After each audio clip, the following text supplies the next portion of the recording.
Hello and welcome to English Parliamentary News. I'm Dedi Ramadan. In this edition, we'll present all the latest and interesting information around the House of Representatives of the Republic of Indonesia.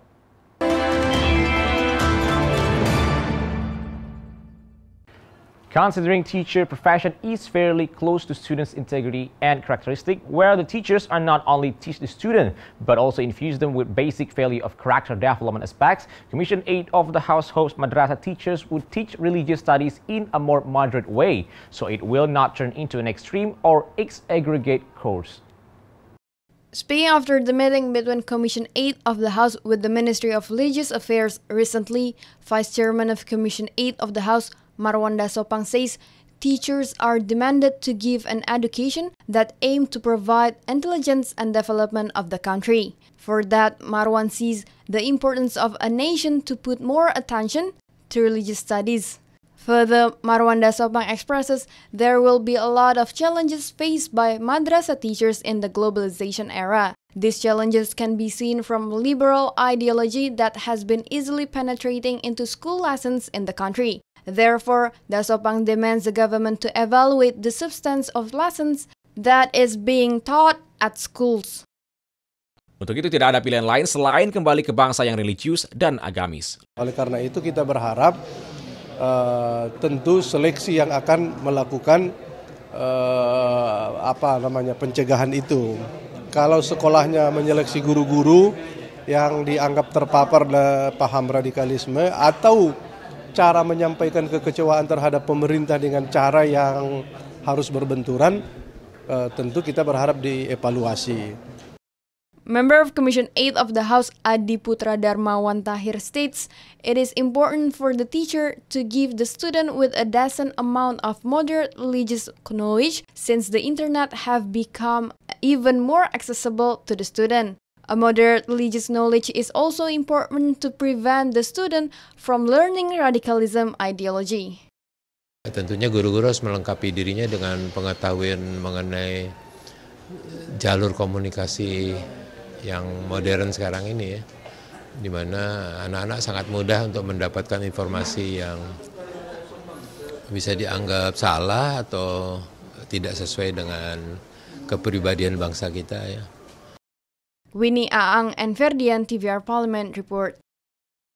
Members of the parliament suggest the government to evaluate the 16th economic package since it could threaten the existence of small and medium business in Indonesia. The House sees the new policy is issued by the government will give more advantage to foreign investors than to local SME businesses. Speaking at Nusantara 1 building of the House, member of Commission 11 of the House, Wilgo Zainar, says the 17th economy package has the potential to give foreign investors the control over local small and medium businesses. According to him, the government should give protection for the development of small and medium businesses in the country and not the other way around.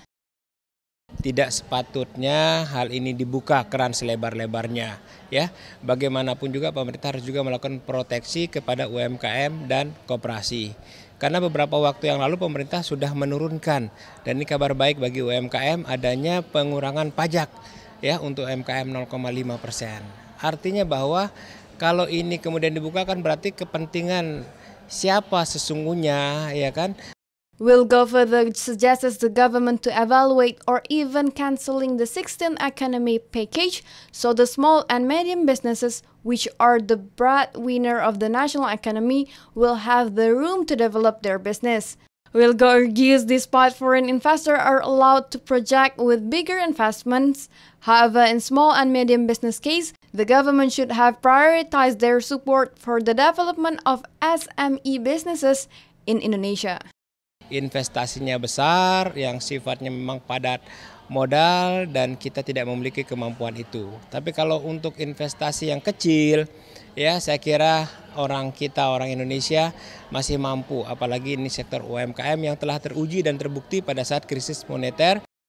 Zikri Julian and Ferdian, TVR Parliament report. Member of Commission 3 of the House deplores the discharge of one of the drug suspects that assumed to be a member of Bali 9 syndicate, Rene Lawrence. The House urges that drug dealers should not be discharged or getting any kind of remission, since drugs criminals has heavily harmed countless of Indonesian young generations. Speaking at Nusantara 2 building of the House, Jakarta, member of Commission 3 of the House, Adis Kadir, judges the sentence given to Rene Lawrence, a drug criminal who has been discharged, is not proportional, since she only sentenced up to 20 years of imprisonment, that latter reduced to 13 years prison time due to the remission. According to Adis, law enforcement authorities in Indonesia should have chose a fair and consistent manner, especially a passing sentence to drug criminals who have harmed the moral and the future of countless Indonesian young generation. Masih tertahan alasan ini itu dan lain-lain, alasan mediasi antar negara, alasan intervensi antara kita. Ini negara berdaulat, kenapa mau diintervensi? Begitu juga dengan penegakan hukum. Kenapa kok memang pengedar narkotika yang merusak anak bangsa itu tidak berani dihukum mati saja semua? Kenapa tidak berani hukum? Adis Kadir adds, this country should give a fair punishment without any intervention from other countries. Adis Kadir assesses the death penalty to drug dealers is necessary to give deterrent effect to both drug dealers and users, especially when there has been a lot of countries who give death penalty to drug criminals. Kalau memang itu betul-betul ada hubungan antar negara, kenapa dibebaskan cepat-cepat? Jangan dikasih remisi. Udah biarin aja 20 tahun dia jalanin, seumur hidup dia jalanin, nggak usah dikasih remisi. Kenapa dikasih remisi? Yang penting dikata kalau dia cuman hukuman matinya saja dipersoalkan. Nadia Aden Ferdian, TVR Parliament report. Member of Commission 5 of the House assesses Indonesia that is located in the Pacific Ring of Fire needs a continued monitoring as a response to the increasing number of active faults across Indonesian territory. Speaking in Nusantara building of the House, member of Commission 5 of the House, Alex Indra Lukman says the number of active faults in Indonesia has reached 295 location points, which are located in Sumatra, Java, Sulawesi, and parts of eastern Indonesia.